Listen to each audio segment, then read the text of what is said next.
ಅಮ್ಮ ನಿಮ್ಮ ಹೆಸರು ಪಾ? ಹೇಮಾ ಅಂತ ಹೇಳಿ. ಎಲ್ಲಿಂದ ಬರುವಂಥದ್ದು? RR ನಗರಿಂದ. ಏನು ಪ್ರಾಬ್ಲಮ್ಸ್ ಇಂದ ಸರಕೇರಿಗೆ ಬಂದ್ರಿ? ನನಗೆ ಕೈ ನೋವಿತ್ತು ಫುಲ್ಲು. ತುಂಬ ಆಸ್ಪತ್ರೆಗಳ ಹೋಗಿದ್ದೆ ನಾನು. ಆಮೇಲೆ ಇಲ್ಲಿ ಕಮ್ಮಿನೇ ಆಗಿಲ್ಲ. ನಾನು ಆಫೀಸಿಗೆ ಹೋಗ್ಬಿಟ್ಟು ಸಿಸ್ಟಮ್ ವರ್ಕ್ ಮಾಡ್ತಿರಲಿಲ್ಲ, ಅದಕ್ಕಾಗಿ ಕೈ ನೋವು ಬರೋದು ಅಂತ ಅಂದ್ಕೊಂಡೆ ನಾನು. ಅಲ್ಲಿ ನನಗೆ ರಜಾ ಕೊಡ್ತಿರ್ಲಿಲ್ಲ. ಅದು ಒಂದು 8 ರಜಾ ಹಾಕ್ಕೊಂಡು ಬೇರೆ ಕಡೆ ಆಸ್ಪತ್ರೆಗೆಲ್ಲ ಹೋದೆ ನಾನು. ESI ಅಂತ ಇದೆ ನಮ್ಮದು. ESI ರಜಾ ಹಾಕೊಂಡು ಹೋದೆ. ನಮಗೆ ಎಲ್ಲೂ ಕಮ್ಮಿ ಆಗಲಿಲ್ಲ. ಆಮೇಲೆ ನನ್ನ ಫ್ರೆಂಡು, ನಾನು ಫಸ್ಟಿಗೆ ಇಲ್ಲಿ ಒಂದ್ಸರಿ ಬಂದಿದ್ದೆ ನಾನು. 4 ದಿನ ಬಂದುಬಿಟ್ಟು ಮತ್ತೆ ನಾನು ರಜಾ ಕೊಡೋಕ್ಕಾಗಲಿಲ್ಲ. ಮತ್ತೆ ನಾನು ಹೋದೆ ನಾನು. ಆಗಲೇ ಮತ್ತೆ ಮಾಡೋಕ್ಕೆ ಆಗಲಿಲ್ಲ ಕೆಲಸ. ಮತ್ತೆ ಏನು ಮಾಡೋದು ಅಂತ ಆಸ್ಪತ್ರೆಗೆ ಹೋದೆ, ಅಲ್ಲಿ ಕಮ್ಮಿ ಆಗಲಿಲ್ಲ. ನನ್ನ ಫ್ರೆಂಡ್ ಒಬ್ಬರು ನಾಗಿದಾನ ಅಂತ ಇದ್ದಾರೆ, ನಮ್ಮ ಆಫೀಸಲ್ಲಿ ವರ್ಕ್ ಮಾಡ್ತಾ ಇರೋರು. ಅವ್ರು ಹೇಳಿದ್ರು ಅವ್ರಿಗೆ ಬಂದಿರೋದು. ಆಮೇಲೆ ಅಲ್ಲೇ ಒಂದು ಕಡೆ ಇದೆಯಾ ಅಂತ ಇದೆಯಾ, ಅಲ್ಲೆಲ್ಲ ಹೋಗಿ ಅವ್ರಿಗೆ ಕಮ್ಮಿ ಆಗಿತ್ತಂತೆ, ಬನ್ನಿ ಅಂತ ಹೇಳಿ. ರೀಸನ್ ಕೈ ನೋವು ಮಾತ್ರನೇ ಬರೀ ಸರಕ್ಕೆ?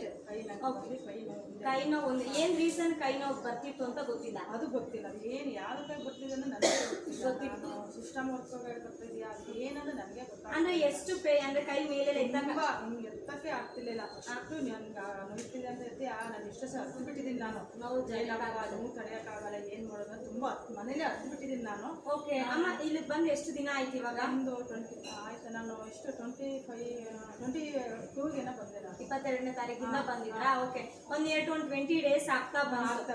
ಅಮ್ಮ ಇವಾಗ ಇಷ್ಟು ದಿವಸದಿಂದ ಥೆರಪಿ ಮಾಡಿದಿರಲ್ಲ, ಈಗ ಕೈ ನೋವು ಹೇಗಿದೆ? ಇಲ್ಲ, ಎಲ್ಲದಕ್ಕೂ ಪದ ಇಲ್ಲ.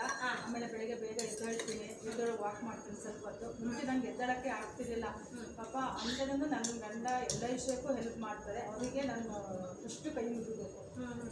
ಪ್ರಾಬ್ಲಮ್ ಇದೆ ಅನ್ನೋದಕ್ಕೆ ಹೆಲ್ಪ್ ಮಾಡ್ತಾ ಇದೆ. ಎಲ್ಲ ಇವಾಗ ಬೆಳಗ್ಗೆ ಎದ್ದೊಳಕ್ ಆಗ್ತಿರ್ಲಿಲ್ಲ, ಇದು ಆಕ್ಟಿವ್ನೆಸ್ ಜಾಸ್ತಿ ಆಗಿದೆ ಬಾಡಿ. ಕೈ ಎಷ್ಟು ಮೇಲ್ ಬರ್ತಿದೆ? ಹಿಂಗೆ ಎತ್ತಕ್ಕೆ ಆಗ್ತಿರ್ಲಿಲ್ಲ ನನಗೆ. ಅಷ್ಟು ಇಲ್ಲಿ ನೋಯ್ತಾ ಇತ್ತು. ಯಾಕಂತ ನನಗೆ ಗೊತ್ತಾಗ್ತಾ ಇರಲಿಲ್ಲ. ತುಂಬ ಕಡೆ ಆಸ್ಪತ್ರೆಗೂ ನಾನು ಹೋದೆ ನಾನು. ಆಮೇಲೆ ಕ್ಯಾನ್ ಮಾಡಿಸಿ ಅಂತ ಹೇಳಿದೆ. ಇಲ್ಲ ಕ್ಯಾನ್ ಮಾಡ್ಸೋಕ್ಕಾಗಲ್ಲಪ್ಪ ಅಂತ ಹೇಳಿ ಮಾತೆ ಕೊಟ್ಬಿಟ್ಟರು. ಇಷ್ಟು ಆಗ್ತೇನಾ ಹಿಂದೆ. ಆಮೇಲೆ ಆಗಲೇ ಇಲ್ಲ ನನಗೆ. ಆಮೇಲೆ ಅದೇ ನನ್ನ ಫ್ರೆಂಡ್ ಇಲ್ಲಿ ಕರ್ಕೊಂಡ್ಬಂದು. ಇವಾಗ ಇಲ್ಲಿ ಬಂದಮೇಲೆ ಏನೆಲ್ಲ ಥೆರಪಿ ಮಾಡಿದ್ದೀರಾ?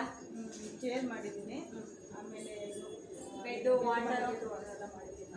ಇವಾಗ ಎಷ್ಟು % ಬೆಟರ್ ಆಗಿದೆ? ಬೆಟರ್ ಆಗಿದೆ. ಎಷ್ಟು %? 70% ಬೆಟರ್ ಆಗಿದೆ. ಸೂಪರ್ ಮಾ. ಇಲ್ಲಿ ಬರೋ ಅಪ್ಪ ಅಮ್ಮಂದಿರಿಗೆ ಏನು ಹೇಳಕ್ ಆಸೆ ಪಡಿಲ್ಲ? ಹೇಳೋದು ಅಷ್ಟೇ, ಎಲ್ಲರೂ ಇಲ್ಲಿ ಬನ್ನಿ, ಚೆನ್ನಾಗಿದೆ. ಒಂಥರ ದೇವಸ್ಥಾನ ಅಂತಲೂ ಅನ್ಕೊಳ್ಬೋದು ಇದನ್ನ. ಎಲ್ಲರೂ ಹಂಚ್ಕೊಂಡು ನಿಮ್ಮನ್ನೆಲ್ಲರನ್ನೂ ಒಂಥರ ತಂದೆ ತಾಯಿಯಿಂದ ಹೆಚ್ಚು ನಿಮ್ಮನ್ನು ನಾನು ಆ ಥರ ಇಷ್ಟಪಡಿದ್ದೀನಿ. ಯಾಕೊತ್ತಾ ನೀವೆಲ್ಲ ನಮಗೆ ಆ ಥರ ಸೇವೆ ಮಾಡ್ತೀರಿ ಅಂದರೆ ನೀವು ತಂದೆ ತಾಯಿ ಅಂತ ಅಂದ್ಕೊಂಡಿರ್ಬೋದು. ಅದಕ್ಕೆ ಎಲ್ಲರೂ ಬನ್ನಿ, ಆರೋಗ್ಯ ಚೆನ್ನಾಗಿ ಕಾಪಾಡ್ಕೊಳ್ಳಿ. ಯಾವ ಆಸ್ಪತ್ರೆ ಎಲ್ಲೂ ಕಮ್ಮಿ ಆಗಲ್ಲ ನನಗೆ ಗೊತ್ತಿದೆ. ಸುಮ್ಮನೆ ಅವರು ದುಡ್ಡು ಕೇಳ್ತಾರೆ ಅಷ್ಟೇ ಬಿಟ್ಟು ಯಾವುದೂ ಕಮ್ಮಿ ಮಾಡಲ್ಲ. ನಾಳೆ ಬನ್ನಿ, ನಾಡ್ದು ಬನ್ನಿ ಅಂತಲೇ ಹೇಳೋದಷ್ಟೇ ಬಿಟ್ಟು ಇಲ್ಲೇ ಸಪ್ಪತ್ತು ಮಾತೆ ಕೊಟ್ಬಿಡ್ತಾರೆ. ತಿನ್ಬೇಕು ಅದರಿಂದ ನಮ್ಗೆ ಏನು ಆರೋಗ್ಯನೂ ಹಾಳಾಗೋದ್ಬಿಟ್ಟು ಏನು ಒಳ್ಳೇದಿಲ್ಲ. ಅದು ಡೈಲಿ ಬನ್ನಿ, ಗುಣ ಮಾಡ್ಕೊಳ್ಳಿ. ಡೈಲಿ ಬನ್ನಿ, ಚೆನ್ನಾಗಿದೆ. ಅದು ನಾನು ಒಂದು ಆಫೀಸಿಗೆ ಹೋಗೋಳು, ಅದನ್ನು ರಜೆ ಹಾಕ್ಕೊಂಡು ನನಗೆ ಬರ್ತಾಯಿದ್ದೀನಿ. ಯಾಕಂದರೆ ನನಗೆ ಆರೋಗ್ಯನೇ ಮುಖ್ಯ ಅಂತ ಹೇಳ್ಕೊಂಡು ಬರ್ತಾ ಇದ್ದೀನಿ. ಎಲ್ಲರೂ ಬನ್ನಿ, ಆರೋಗ್ಯ ಚೆನ್ನಾಗಿ ಕಾಪಾಡಿಕೊಂಡು. Okay, thank you so much.